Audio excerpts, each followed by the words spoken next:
Welcome to a Bestow TV production. If you enjoy our content, please click the subscribe button. To get notifications of new releases, ring that bell. Thank you, and away we go. Creative continuity. We bring the convention to you. I'm Mr. Lobo, and I'm here at Baltimore Comic Con for creative continuity. And I'm here with the gang from The Living Corpse. This looks like a beautiful book. Some great horror art in here. Actually show us off like Vanna White or Vanna Black, Vanna Dark. Vanna Black's good. I like Vanna Shadow. So tell me, Buz, Yeah. Buz Hasson? Yes, sir. Buz Hasson, tell us about this book and its beginnings. This book and its beginnings actually started here about 11 years ago with my co-creator Ken, and it's a self-published book about a zombie who's self-aware. And this is him, right? The Living Corpse. Good to meet you, Mr. Like Corpse. You do good work. He's basically like a zombie on a path of redemption. He's got a conscience and a mind of his own and is choosing to battle the world of darkness in the process. So he's a hero. He's a hero, yeah. A He's hero an who is anti-hero. an anti-hero who is knows a lot about the darker side of things, and Yes. that aids in his crusade against things that are even more evil. Yeah, he's like a gatekeeper between like the world of the living and the undead. Cool. And other than you have a partner that you work on this book with? Yeah, my co-creator Ken Haeser. You did that? Yes. Oh wow. Yep. Wow. So this is a real like grassroots. You guys did this yourselves. Yeah. This is artist owned, artist operated. Absolutely. You control it, you own it. The man can't take it away from They you. can try. They've tried a couple times. Yeah.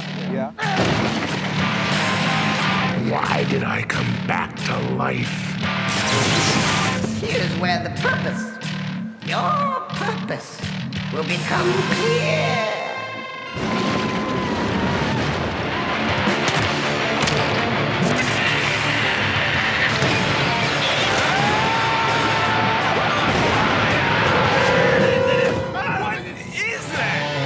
We made an animated film in 2012, premiered at San Diego Comic Con, and it was at Redbox for like a good year. It's animated by Shoreline Entertainment, and it's pretty cool. It's it's like a preview, like a prequel story to the original books we put out. Wow. Well, that's pretty amazing. So are Yeah. you guys horror movie fans? I would Totally, yeah. expect? Yep, absolutely. You have a We've been favorite- fans of horror for a while. You have favorite horror films?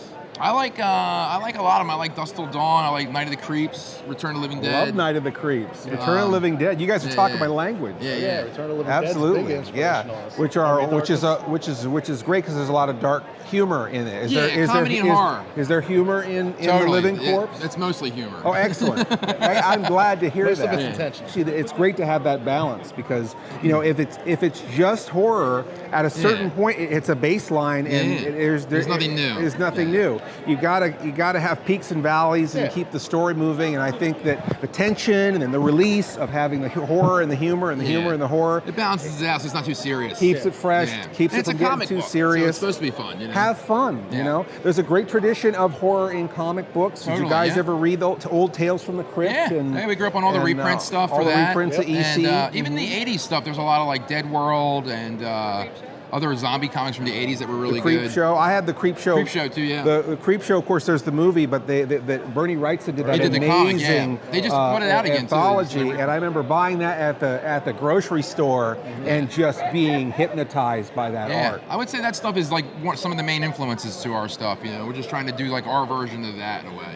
Well, and obviously it's working. I've been seeing people coming up with their tear-stained copies of their favorite comics of yours that you're signing with your metallic pens. And, what's it feel like to be on this side of the table being the guy We love it, signing man. the artwork? This is the chance, you sell stuff online, but it's the chance to like talk to the fans in person, get a vibe on like what they're into, what they like most about it, so to make more stuff. Are you guys Baltimore? Are you homeboys? Yeah, I'm from Maryland, Ken's Oh, from Jersey. okay. Oh, you're from Jersey. That's not far. That's not far. So how long have you guys been doing this show? Like coming to this This is show? our 11th year here. Yeah. Yeah, we started in Artist Alley, and the book was black and white. We only have like 400 copies of it, and now we're here with a full color book and still doing it.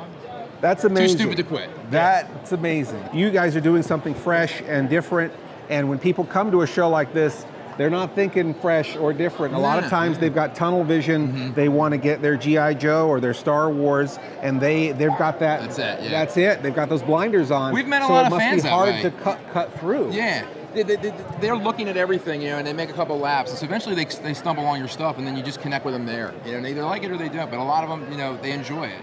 It's pretty cool. Well, luckily, immediately, I think if they love the art, that will probably be the thing that will immediately get them to pick it up. Like the video store. Yeah. They'll be walking by and they'll go, oh, damn, that living corpse looks cool. I wonder what that's all about. Yeah. Right? That's what it's supposed to do. Absolutely. Kicking ass and eating brains. If you've got your own crew of people who all think it's fun, then at least you've got that. If you stay inspired, if you stay inspired, you inspire other people. Exactly. And that's all you got to really worry about. Exactly. That's what we do. We're going to do a Hatchet one shot, Adam Green's Hatchet. And someone brought a Hatchet up here that you signed, right? Yep. That was amazing art on that Thank cover. you very much. Yeah. It very much reminiscent of a VHS. Here, show this.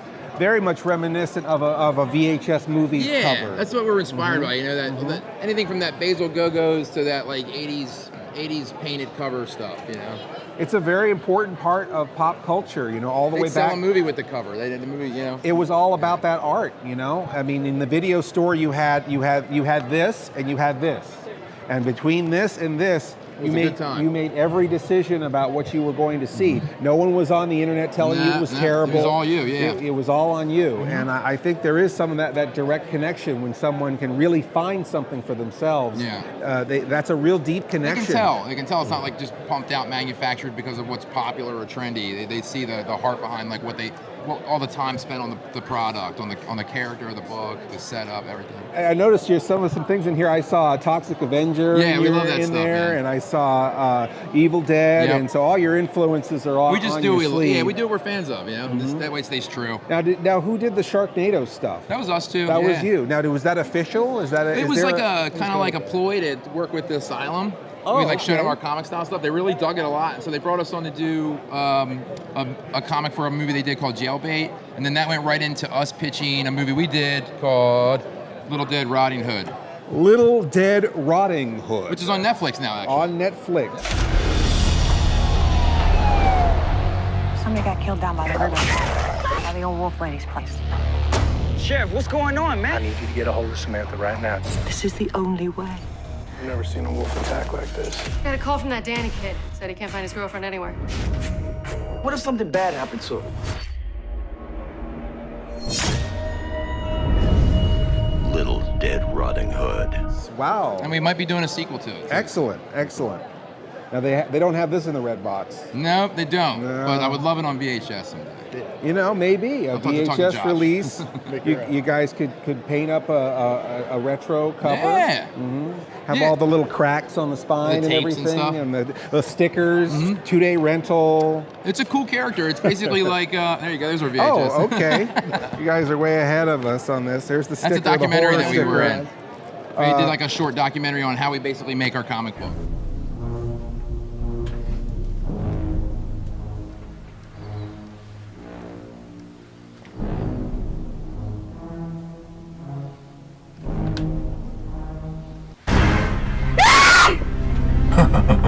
Sorry for the scare, little girl, but what I meant is that we have one issue left.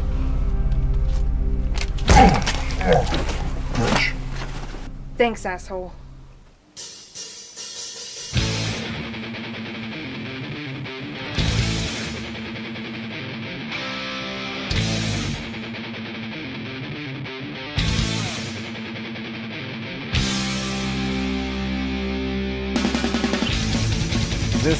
This looks like a lot of fun. I think it's like I said, I'm a horror fan, so I'm excited to see. I'm always excited to see horror stuff at a comic book con. We like to mix the two. Yeah, very cool. Thank you so much for sharing your world with us, and great to meet you, Mr. Living Corpse. And he's got me. Well, I guess that ends our interview. Creative continuity. We bring the convention to you.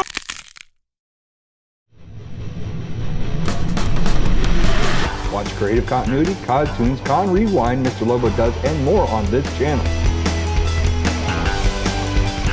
Creative Continuity. We bring the convention to you.